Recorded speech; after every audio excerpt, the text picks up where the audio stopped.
నర్సాపేట పట్టణంలో పల్నాడు జిల్లా ముఖద్వారమైన ఎస్ఎస్ఎన్ కాలేజీలో ఈ కార్యక్రమాన్ని మొదలుపెట్టడం జరిగింది. ఈ కార్యక్రమానికి ముఖ్య అతిథిగా శివస్వామి గారు, అదేవిధంగా చపలా విజయ్ కుమార్ గారు, సుబ్రాయ్ గుప్తా గారు, హిందూ ధర్మ పరిరక్షణ, సనాతన ధర్మ పరిరక్షణ చేసే నాయకులు, కార్యకర్తలు, భారతదేశ పౌరులందరికీ కూడా ధన్యవాదాలు తెలియజేస్తూ ఈ పాదయాత్ర హనుమాన్ శోభాయాత్ర అనేది కులాలు, మతాలు, రాజకీయాలకు అతీతంగా భారతదేశ పౌరులందరూ కూడా మతాలన్నీ మరిచి, కులాలను మరిచి ఈ కార్యక్రమాన్ని చేపట్టి హిందువులందరూ కూడా ఐక్యంగా ఉండాలి, భారతీయులందరూ ఐక్యంగా ఉండాలి. కులం లేదు, మతం లేదు, రాజకీయం లేదు. ఇటువంటి కార్యక్రమంలో భారతదేశ పౌరులందరూ కూడా వాళ్ళ శోభయాత్ర, హనుమాన్ శోభయాత్ర చేస్తూ ఉన్నామంటే భారతీయులందరూ ఒక్కటిగా ఉండాలి. కలిసి ఉంటే కలదు సుఖం.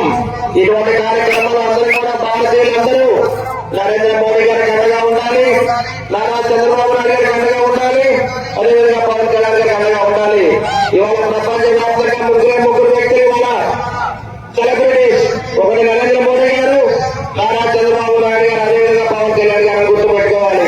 భారతదేశాన్ని ఏకతాటిగా నడిపించాలంటే, అదేవిధంగా ఆంధ్ర రాష్ట్రాన్ని ఏకతాటిగా నడిపించాలంటే ఈ ముగ్గురు కూడా కూడుకొని ఆంధ్ర రాష్ట్రాన్ని ఆంధ్రప్రదేశ్ లో మార్చాలన్నా, భారతదేశాన్ని ప్రపంచ వ్యాప్తంగా మొదటి స్థానం నిలపాలన్నా ఈ ముగ్గురు కూడా కలిసికట్టుగా ప్రయాణం చేస్తారంటే ఇవాళ మనం అందరం కూడా ఎన్డీఏ కూటమిలో ఉండి ఒక మంచి కార్యక్రమాలు చేస్తూ ప్రజలందరూ కూడా ఏకతాటిగా నడిపిస్తున్న ఈ భారతదేశ యొక్క పౌరులందరూ కూడా వారి యొక్క దేశ ప్రజలు కొనియాడుతూ ఇవాళ హనుమాన్ శోభయాత్ర కార్యక్రమాన్ని మొదలుపెట్టడం జరిగింది.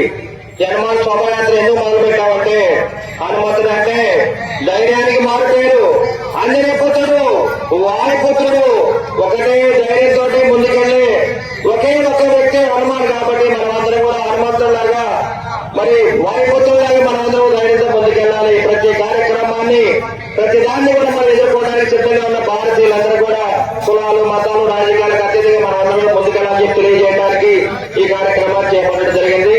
ఈ కార్యక్రమానికి నిజంగా 8,000 మంది రావడం అనేది చాలా అదృష్టం. మరొకసారి మీ అందరూ కూడా శుభాకాంక్షలు తెలియజేయాలి.